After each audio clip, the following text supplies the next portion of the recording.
What's up, guys? Welcome back to the podcast with Dave Crosland. I'm Scott McNally, and all of our programming is brought to you by you, the people of Patreon. Thank you guys for all your support. Generally, we do listener questions, and we take all your Patreon questions first. It's a great way to support the programming. And speaking of supporting the programming, if you're new here, let me encourage you to subscribe and hit the bell. The bell is super important. Otherwise, YouTube might not ever show you our content again. They don't really care for this kind of stuff and promoting people like us. We're also brought to you by TrueNutrition.com. Use our code THINK for additional savings in the U.S. SupplementSource.ca for Canadians. They have great deals that change week to week. StromSports.net. If you go to Strom Sports, you can get some great health and performance supplements in the UK. They've got great health stacks, especially if you're on cycle. You're going to want to hit up Strom. And, of course, evalbloodanalysis.com. You can get your lab work done by Dave, which will also help him work to get his Pro Charger. Dave wants a Pro Charger. He wants a free Pro Charger from you guys. He wants you to send money for a Pro Charger. But I think that a more valuable lesson would be to teach him the value of $1 by getting your labs done at evalbloodanalysis.com and making him actually work for it. Today, we are joined once again by Researcher Tim Piatkowski. Thank you for your patience, Tim, with my long intro there. We had Tim on talking all about Tren quite a while ago now. That episode's still up if you guys want to check it out. Tim's from Australia. He's been doing some incredible research literally about anabolic steroids for the past several years. And we're going to talk today about some of the latest research that you've been doing. Literally, you've got some cool boots on the ground stuff. We always wonder like what's actually in the vial. You've managed to get the Australian government to actually help pay for research to answer that question, man. So first of all, Tim, thank you for making concessions to join us with all the big time differences between the three of us. Appreciate having you here, man. Thanks, Scott. Thanks, Dave. I think you copped it the worst out of us. It's 8 a.m. I'm okay. I'll make it. It's super great to be here. Super awesome to talk about this. So where to start? I mean, in 2024, we ran the world's first steroid checking trial out of the state that I live, Queensland, Australia. So it's sort of up in that top right-hand corner, called the Sunshine State. And we ran a steroid checking trial between April and October of 2024, where basically the drug policy and the legislation in our state changed, which allowed drug checking to happen. Now, just to give you a bit of history, drug checking is the process of looking at people's drugs and telling them the composition of those drugs and then giving them a bit of a health advice around that. So it's a service that has gone on since, grassroots movements since like the 80s, but first officially founded in the Netherlands. Now happens in over 26 countries all over the world, but no one does steroids because there's a few tricky little bits and pieces to it.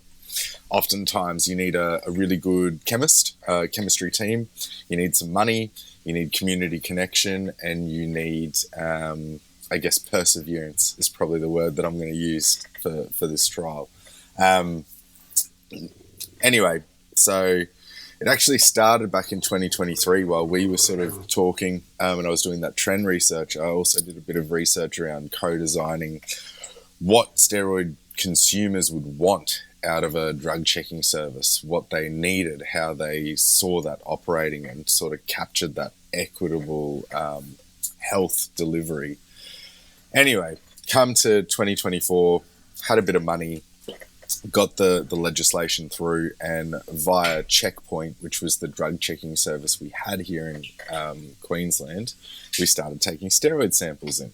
And so people brought in their oil, their testosterone enanthate. They brought in their Anavar, oxandrolone as a pill or as a capsule. They brought in nandrolone. They brought in Primo. They brought in, all kinds of things. Someone brought in Ment.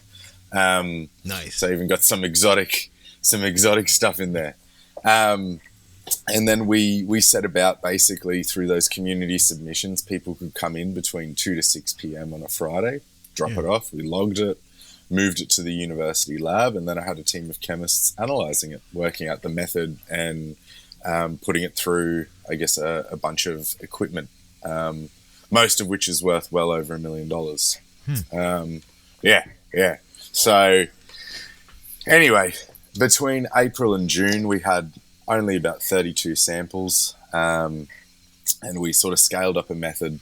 We got presents for 23. We had to buy some reference standards. We had a lot of learnings that we had to do. Only got purity for one test probe, and it was 96 milligrams out of 100 milligrams. So pretty good. Okay. But presented that back sort of to community and said, bear with me. We're, trying to make this bigger and better. Yeah. So,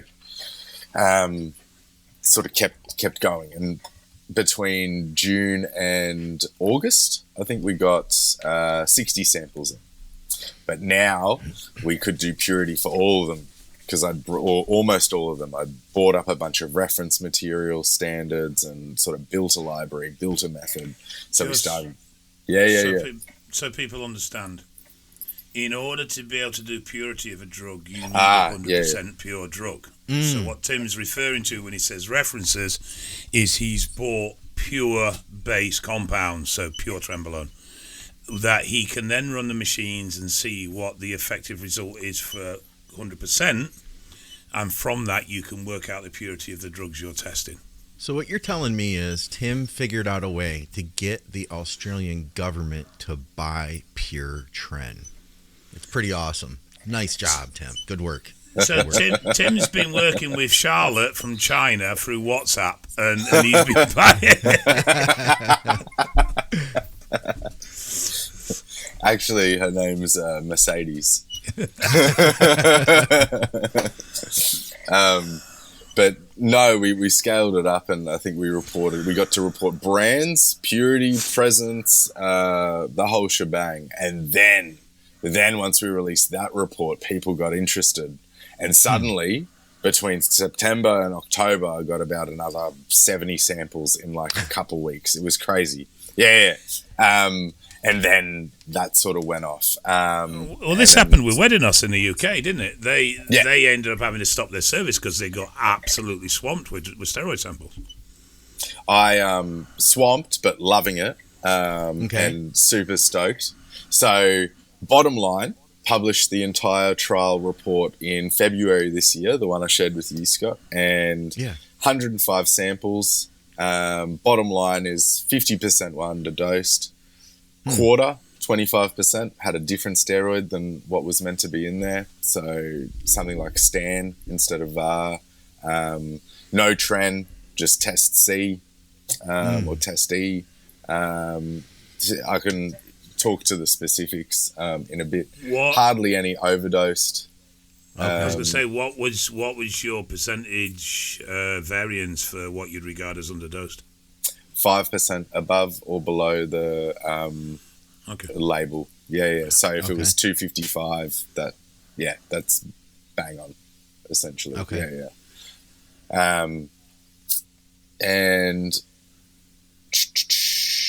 I think it was 105 with some other samples that we couldn't do because people didn't give us tablet weight, or I mean, some people threw the oil in a sandwich bag, and then just dropped it in. They just couldn't do anything with that.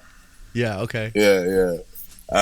So it was weird ones where it was unable to analyze, or had an issue going on. But it was super cool to be able to just feed that back to everyone and go, this is what the market looks like. Yeah.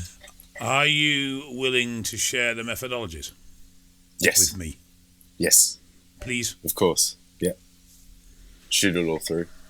It's fascinating. This is fascinating, and I'm curious, what kind of feedback did you get a chance to talk to people on the other side, the people that were giving you these samples, basically the same kind of people that are our listeners right now? Were they surprised by the results that you guys found? So actively talking to them all the time because I knew a fair few of them. And they, look, I think some of the comments I got was not surprised at all. There wasn't any anavar in that anavar. But there was funky mixes in there as well. Like someone had testosterone and VAR in the VAR in one of the first anavar samples we tested.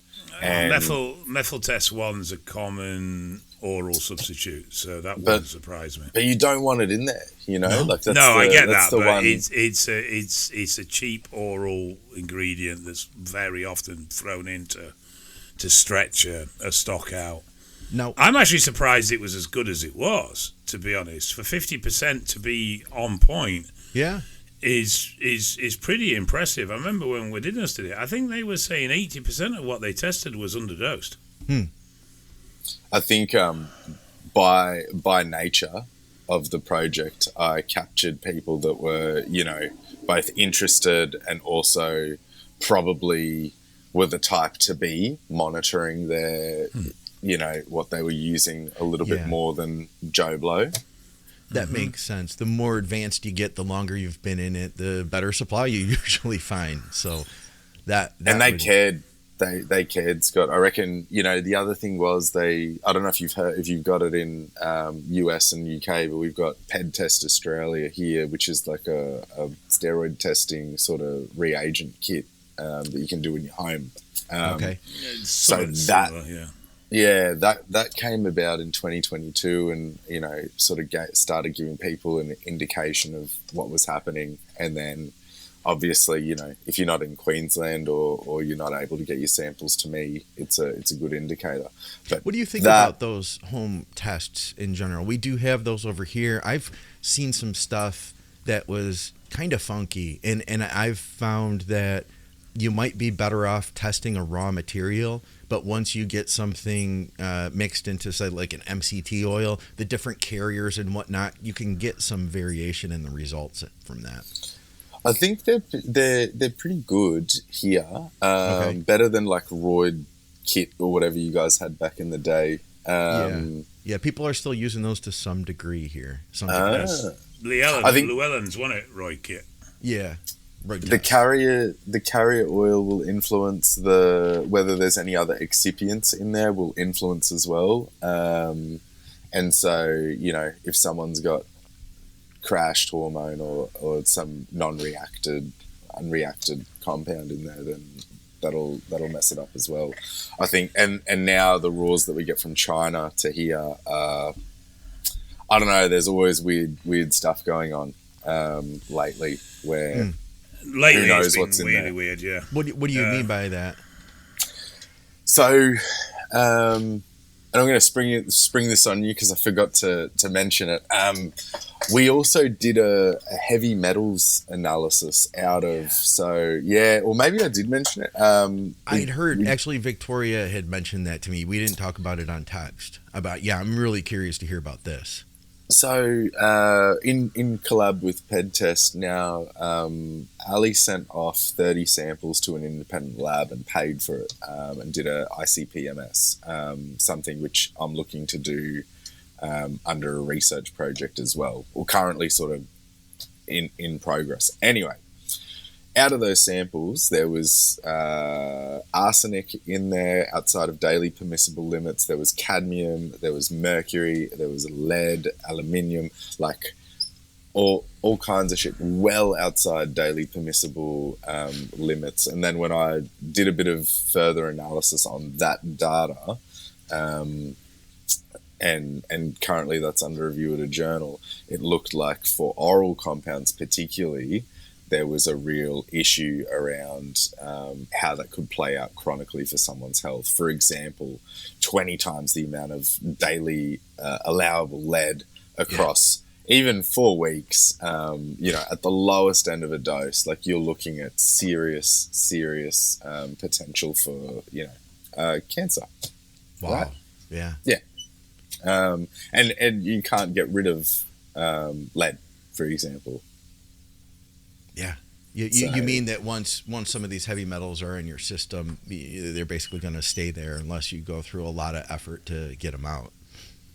Yeah. Well, I mean, so there's detoxification processes, right, that you could potentially undertake, whether they work or not, or to what degree they work, you know. Yeah, chelated EDTA is one of them. You did that in Under Construction, the film, right, Dave? Mm-hmm. How'd that go? Yeah, what was your situation? For anybody who didn't see the movie, what did they find? I had no accurate levels of heavy metals measured in my body. It was more of we know they're there, we know they exist, so we'll try this as a route of trying to mitigate that to some degree. I think at that point, the truth be told, because the results were going to be based on personal experience and feeling rather than any sort of quantifiable data. Yeah. At that point, the doses were so high, there was so much else going on, it was impossible to really say whether there was a positive or a negative impact either way. Understand. You know, drug stresses were at massive levels at that point. So, hard to say, really. But yeah, heavy metals, I mean, you'll hear labs of using mag stirrers and stuff like that, but it's more of a token gesture than something that's going to have a huge impact on removing the heavy metals out of the gear itself, because there's a chemical bind there rather than just it's sat on the surface floating about. You know? Yeah. I how useful that was, I honestly don't know. I think for me, it's a beautiful argument for, like, all of this collectively, for safe and regulated testosterone supply, right? Absolutely. Like, that's the issue with an unregulated market. Whereas evidence like this, we go, people are going to use testosterone. Let's give them, regulated supply through a pharmacy. How is the mood politically around steroids in Australia? Because traditionally it's been one of the worst. That's not changed. Has this had any reflection on that? You still trying to shovel diarrhea uphill, or is Yeah. No, I get you. I think so for Queensland. I think, look, there is. I've done a lot of groundwork in terms of creating research programs and evidence that puts harm reduction, people's health at the forefront of that. These programs then logically sort of follow along from evidence-based best practice, and so the room to argue or to use these moralistic sort of standpoints isn't as strong. You can't say when I, for example, based on the steroid checking trial, have gone, we tested this many samples. I then interviewed people afterwards. I showed them the results and I said, what would you do with your behaviors now? And they said, I'd use less, I'd change my source, or I'd throw it away. And 80% of them said that they'd use less or throw it or discard once they saw how terrible it was. That is hard to argue with from a policymaker or political sort of standpoint and say, this isn't working. It is. It's putting people's health decisions, right in their hands and helping them make a well-informed choice. And there's a health argument there. There's an economic argument there as well. For every time someone gets a bacterial infection from an unregulated steroid, for example, it costs us $16,250 or somewhere like that. Anyway, you can extrapolate that out to say every time someone, uses a unsterile oil, gets one of these, it costs the Australian government $200 million across the year based on, whatever numbers. We are saving you money. That's what they probably for every dollar you invest. Yeah. So, I mean, is the political climate the same, Dave? I reckon it is, but there's just less room to fight when, or argue when you start to disentangle and and make good arguments around what's going to work. Yeah, I mean, because and I don't mean this in a negative sense, but the harm reduction in Australia, or the conscientious harm reduction, like the work yourself is doing and others, is relatively new in the grand scheme of things, isn't it? I mean, it's only in the recent years there's been a voice to fight back's the wrong word, but you know what I mean by to challenge. Look, this policy making isn't working. It isn't helping. It's actually creating bigger problems, and that's only been more recent. So I mean, there's probably a long way to go before you actually eventually get someone who will actually listen and start to create action in the right places. But I was just curious if you'd had any success in moving that forward in any way, because I know it's been traditionally very difficult. I want us to move to the UK model. I want us to decrim steroids at the I guess user level would be the ideal, right? I mean, there's an irony there that it's constantly coming up for review as to whether it should be criminalised here. Saying that, we haven't had one in a while, to be fair. I think it's probably 18 months since we last discussed it. But I mean, you just fight it each time, right? Like, nobody wants it. I mean, the only organisation that's pushing for the criminalisation of steroid use within the UK, apart from the odd politician who somebody in his borough has had a personal trauma within their family due to a user suffering ill health, is UKAD. And that's just because they're frustrated fuckers with no power. And they don't like being powerless. They've been given a bit more clout and have a bit more weight behind them now, and actually have some ex-police officers join them as well to look at the steroid problem, so to speak. But the police don't want criminalisation, the research doesn't want criminalisation, the harm reduction community doesn't want criminalisation, outreach programs, legal exchanges don't want criminalisation. So the real only governmental body organisation that's shouting for it is UKAD, because they know that if it's criminalised, it gives them the authority to prosecute athletes that use drugs. Because they're committing a criminal offence now. Yeah. They're committing a criminal offence now. So they're the ones that are pushing for a criminalisation of steroids within the UK. But nobody else is interested. You get the odd politician, like I said, there'll be somebody in their borough a constituent who's unfortunately lost a loved one, or a loved one who's suffered severe health problems due to anabolic misuse. And you'll get that pops up occasionally and will drive some interest occasionally. But generally, the only consistent one in the camp of criminalisation is UKAD.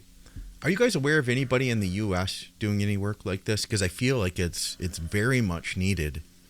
There's quite a bit of research in the U.S., but I don't know if it's so focused as Tim's work is, because Tim's is very specific. That's what I'm kind of getting at is this type of stuff. I told Tim, we talked about it on text the other day, that, and I don't know if you're familiar with the situation, Dave, but back up until about 2007 or 8, we had domestic testing that we could do. And there became this really popular message board, Steroid Superboard. It got huge, man. It got, put it this way, Dave, it was so big and things were so over the top that you could overnight a kit of growth for an extra $10, and everything was super, super cheap.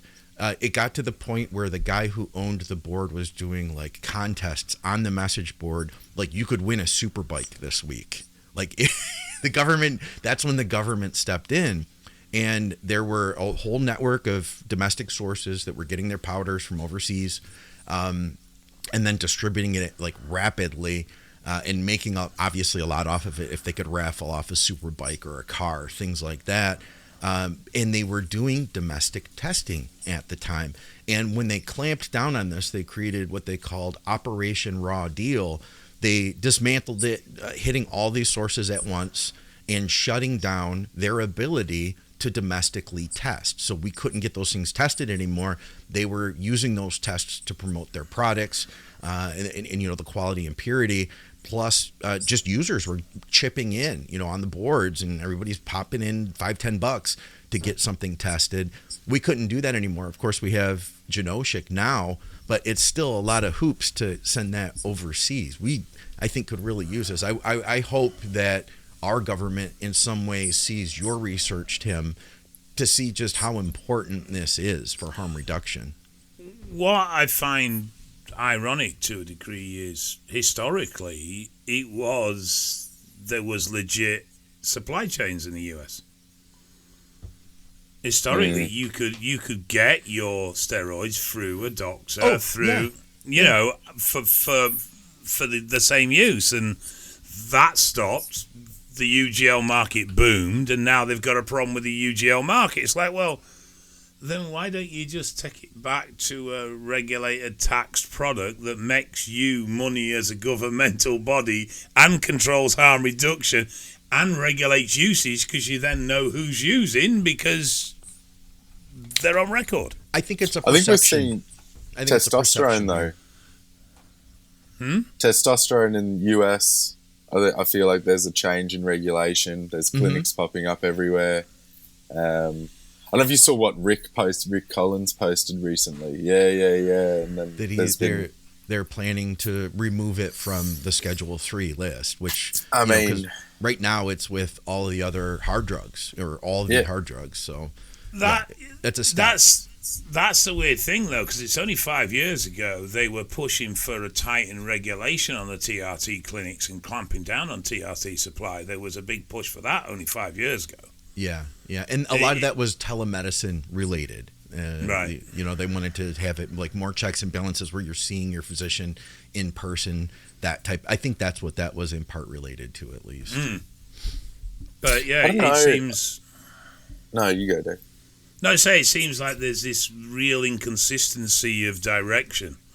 And horrible contradictions. We just don't seem to go in one direction to any point where it actually makes a difference. I mean, like I say, 5 years ago it was, look, you're too flippant with TRT. We need to clamp down on it. You need to see more of your client base. You need to regulate them closer. You need to do this more efficiently. And yet, I'd say the TRT industry in the US particularly, and it's growing in the UK as well, it is probably free-falling almost, in the sense that there doesn't seem to be any particular regulation around doses.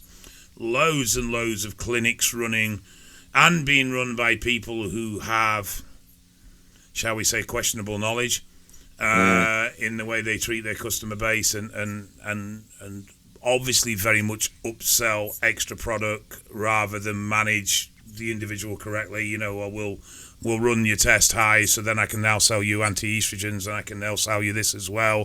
That's my main concern with how our clinics operate here. And there seems to be more of that going on than there ever was. And I know the UK on a much smaller scale, but I mean, I've seen TRT clinics in the UK, which are decent-sized clinics, altering the ranges on blood results so that consumers assume they need testosterone from a medical perspective sooner than they do. I'm seeing altered ranges here in the other direction to show you that your hematocrit is actually in range, because up to 55 is normal now, versus like they're giving you 5 more points. And I was confused. I saw one of my clients' labs, and I'm like, his hematocrit's 55, but it's in range. That's weird. And I look and I see it, and I'm like, oh, okay, they use a different range. Their average is different, so they can do that, I mean, I'm not arguing that the clinical low-end testosterone is adequate, because it is significantly low. Agreed. So for the UK point of view, it's 6.9. But at the same time, it still doesn't make it right for a TRT clinic to put the lower limit at 12. Yeah. Because it's not technically correct. You should still be showing the lower limit as it is, but state that, below this margin, most people will start to experience significant reduction in quality of life. That's fine. I have no issue with that. But I have an issue when you're falsely portraying someone's test level to be closer. And so now we've got, I mean, bear in mind our range is 6.9 to 29. We've now got people looking to go on TRT at nmol levels of 15, 16, 17, 18. Yeah. And it's like, you can do what you want at the end of the day. It's your choice. Sure. But don't be pushed into it because you think, well, I'm only 4 points above the low end of the range. No, you're not. You're actually significantly more than that. Why, hello! I wanted to do something different with my True Nutrition advertisement for today. And here's the thing, I just got our order in. Victoria and I, we pay for all the protein that we get. They don't send us anything for free. And that's because I've believed in True Nutrition for 15 years now. I've been using them ever since I contest prep. They have some of the cleanest, best quality protein. A lot of times I use the Team Skip, but here's the deal. I'm going back to the Pure Whey Isolate. The Pure Whey Isolate, it just processes so fast. This is my favorite flavor, chocolate peanut butter cup. But if you want to try just like 1 pound at a time, you can do that. Just sample it. I've never had the cookie butter, so I'm going to try the cookie butter this week. We got a big old bag of pea protein isolate for the wife. This is what she likes to use. And here's the thing, they're just about wholesale prices at True Nutrition. Plus, they don't add the flavor in when they weigh it. So you get like legit 1 pound of protein, and then from there they add the flavor after that. So every 1 pound, I think it's like 1.2. I'm not sure, don't quote me on that. But hey, here's the thing, True Nutrition is a great quality protein. They believe in us. They advertise with us because I literally asked them to. And if you use our code THINK, you'll get some additional savings. Plus, of course, that's like voting for our podcast. So thank you guys. I hope you enjoyed my my impromptu ad. Goodbye.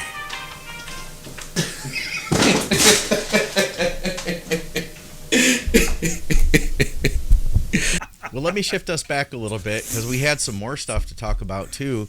Not only have you been doing this, Tim, but tell us a little bit about the outreach program that you guys have been doing. And I know that you have some interesting stories that you can share anonymously, of course. Of course. How does that work? People are calling in to ask for advice, or how does this happen? So part of the funding model is that we do the steroid checking, which is continuing this year, by the way. In the trial, they got, it was just group results, but now everybody gets a unique code for every sample they drop. And when we report everything, they get their unique result as well. Wow. Part of the sort of package or all of it was Steroid QNECT. So it's a steroid peer educator who has ex-bodybuilder. She's awesome. She works full-time, basically gives people guidance, advice through a phone line, free call phone line that anyone can call. Or email her, or do a Teams or a Zoom or whatever, basically. Or she's also at the needle exchanges as well, depending on which one and which day. Can we share that number here? Is it something we can do? All right, I'll make sure to get it up then for anybody in Australia. Thanks, Scott. Yeah. And so, I mean, when people want more, when they drop off their steroids, for example, and they, instead of having like a intervention or anything, it's just a health conversation around, are you having any sides that you want to talk about, or are there, how's your usage strategy, do you want to talk about use, just that sort of stuff where it's no pressure, but if people have questions and want to make changes or ask questions or anything, there's a safe space to do so. Because it's so taboo over here, you would have those types of discussions. You're not getting bloods done. There's a bunch of online clinics that we can sort of give you. Don't have a GP. We've got safe, sort of allied, trusted ones that we can refer you to. Don't have a coach. We can start to, have those sorts of discussions around where you are and who you're thinking, and where you're at. But basically, there's always, Sonia, who's the educator, always comes back to me with the, fun stories of, what's happened. So one of the first ones, which was fantastic, she was at the needle exchange and someone's come in to obviously grab sharps. And they're like early on, first cycle, about to start, and they want to start shooting testosterone and anthate. Okay. So they go in and they've come in and they've asked for basically the IV, the insulin syringes. Ooh, okay. And they're going to load these up, and they're under the impression that they're going to use that to inject into their glute. And that's the site. And mind you, this thing is a 29 gauge or a 31 gauge. So tiny. You'd struggle to push the oil through, let alone push a whole mil through, let alone get deep enough into the glute. You can do it, but it's not, and I think a lot of people are, especially with TRT nowadays, using insulin pins. 100%. It's not in I see small what you're group. Yeah. In a, not in your glute max, right? Yeah. Well, yeah. The other thing that they don't consider is the actual increase in pressure you create by using a narrow bore, because that's coming out the end of that like a fucking jet. Yeah. True. And so just gone in and had the discussion and said, look, here's your options if you're going to shoot there. If he was saying, I'm going to, I'm 3 years in and I need to split up everyday injections across multiple sites, I'd say go for it. You got front, rear, you got upper trap, you got pec, like world's your oyster. Oh, I loved upper trap, Dave. Ooh. No? Ooh. I loved it. It was sick puppet. Upper trap. Oh. You're just a wrong'un. They used to do that back in the 80s. My dad's friends. It worked for me. It was my dad's friends. Oh, no. They had the impression that there were more androgen receptors in the traps. In the shoulders of the traps. So I remember back that in one. the 80s, yeah. I mean, people say I'm mad for doing calves, but traps. Oh God! I've done calves. Done calves. I like that wasn't calves. Pleasant. Oh no. Yeah. Lat was That's like good. I struggled with that. Yeah, I struggled with that. I struggled with chest. No, I struggle. That's why I have a wife. Yeah. I struggled with chest and lat for some reason. It would just always pull. It would never disperse well. Mm. But she had to do some work around that. I think another person, was trying to draw, had issues with drawing, so she had to work through that. I think a woman called up one time, and she had the old. So my coach gave me this bottle of tablets, said take one a day. Okay. Doesn't know what they are, no idea. But says, I've been experiencing, I'm going for my beard trimming this morning. Yeah. It's time for laser, basically. And like, ooh, okay. So had to do some work around that.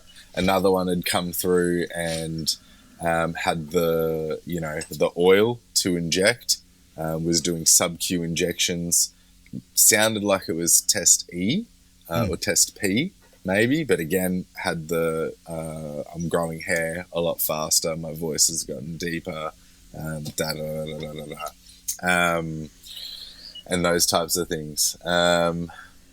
What else? Yeah, there's just the knowledge barriers that I thought that we've overcome, and it just brings me back to earth, realizing need super basic information for everyone all the time, so that we're all on the same page. Agreed. It's kind of a big part of what this show is too. Dave, we have fun with it, but we are repetitive. We talk about a lot of the same topics over and over again, but we have there are new people coming in that need some of that real basic information, It's shocking how many people engage with anabolics without even realizing that they shut themselves down. Oh yeah. And your conversations you have about, well, my test is low, right? Fair enough. So I'm going to need to take more than my mate whose test was a little bit higher, because they just don't understand that it's a completely replacement situation. It's not a top-up. Right through to women doing a Miller Sus 250 and a Miller Test 300 a week because it's fem test. It's TRT for females, and it's like, no, it's not even TRT for males, love, let alone female. Yeah. But it's, I mean, we can laugh about it and have a bit of fun with it, but, they genuinely do not know. And it's the knowledge base is very, very, at the same time you get the opposite end of the spectrum where you get people that are very knowledgeable, but so much so that they don't consider they're at risk. And so you get this complacency around people who have knowledge, because they almost, and I've done it myself, you almost overlook the obvious things that are going on because you're always looking for a more complex, more intricate problem.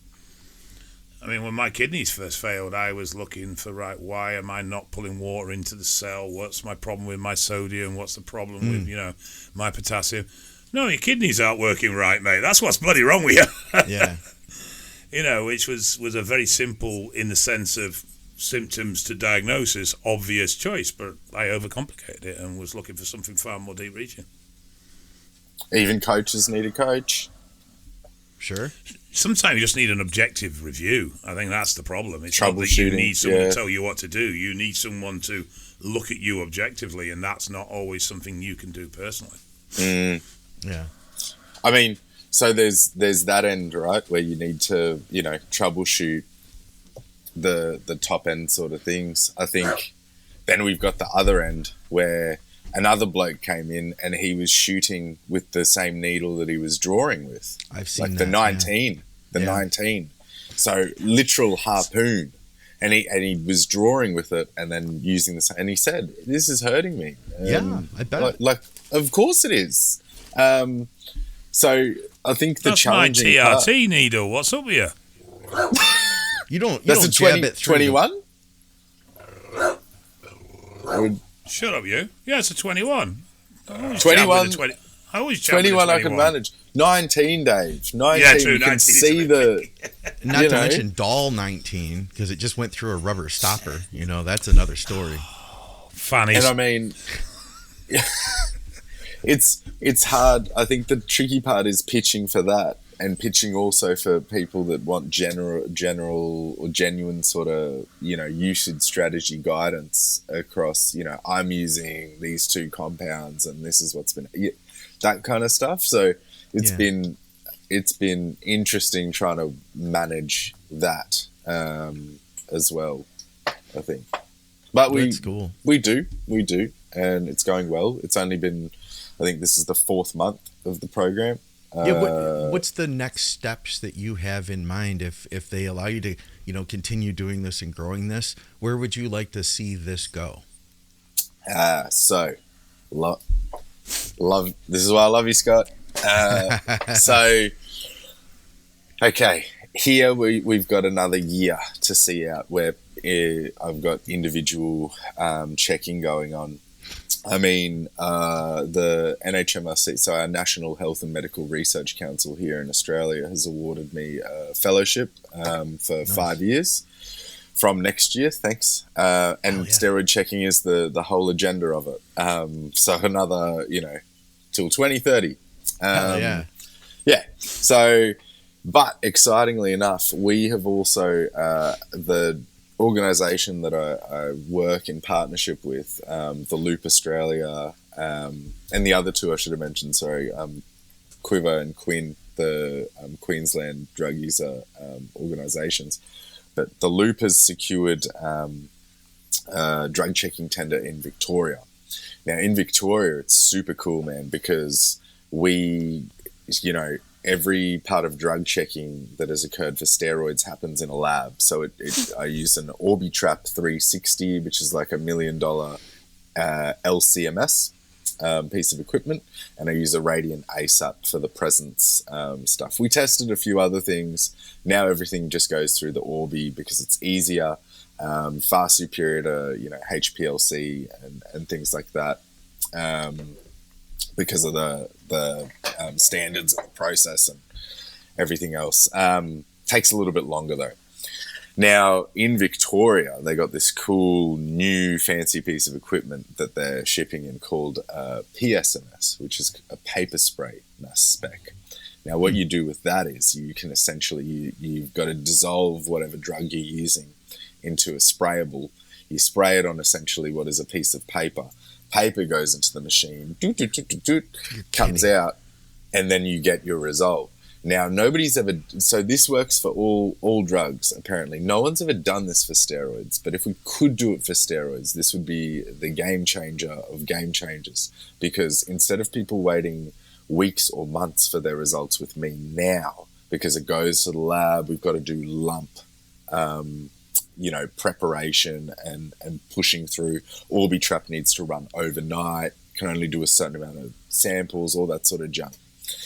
PSMS, 30 minutes, presence purity, hello. And you can line up, multiple samples. So literally, if that method gets, validated and reliability is in check, that would be bringing steroids in line with all other drugs then in terms of timing. So within 30 minutes, someone comes in, gives their oil tablet, skilled chemist gets it onto the paper, into the machine. There you go. I think that's what I'm the most pumped for. That would be cool, man. Have you seen any of the light analysis stuff? No. Or you mean FTIR? Yeah. The UV light analysis stuff where they don't do that for steroids yet, but I believe they are developing it. No. I have heard about the handheld. You've got like a handheld light analysis. They cost about $30,000. You can only do like presence, but you can scan tablets and it'll give you the whole composition of it.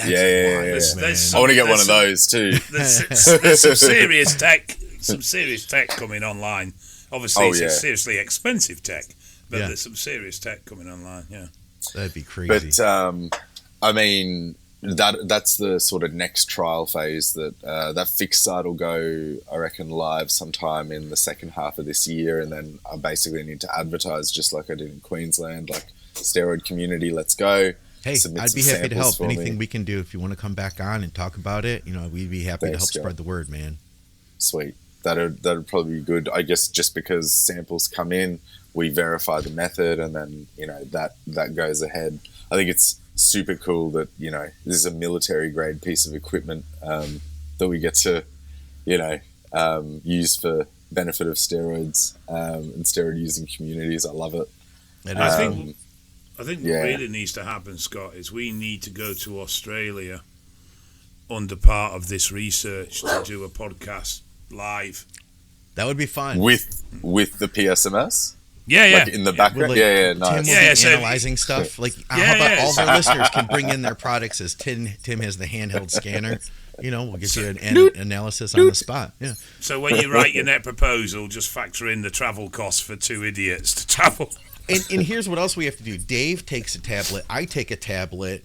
And then we try to guess the potency. We see who dies first. Tim tests it, and I'm like, that was 87% pure, Tim's on the money, Scott. 87%. You're right. I didn't tell you this either, Scott. So there was a tablet. So not part of the steroid checking program, but obviously drug checking does music festivals like pill testing and things like that. Yeah.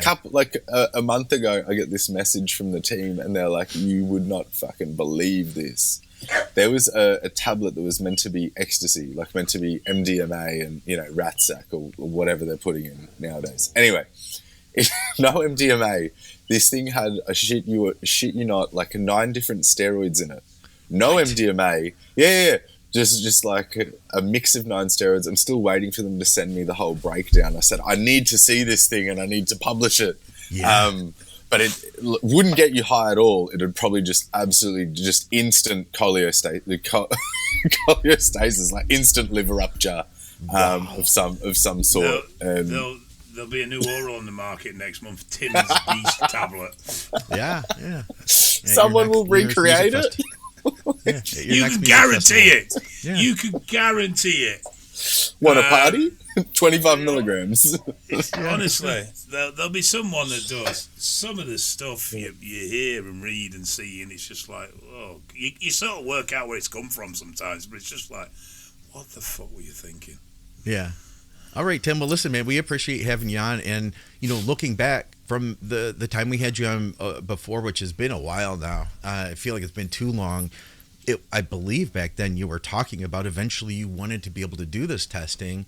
So it's really cool to see what it's become now, from where you were then to where you are now. It sounds like you've solidified and locked this in. So it's going to continue on for at least the next 5 years, which is awesome. And I'm confident that with the work that you put in, the passion that you and your team have, it's only going to continue to grow. They won't be able to say no to continuing this program by the expiration date at 2030. So I'm excited to see where you go next, man. Thanks, Scott. Me too.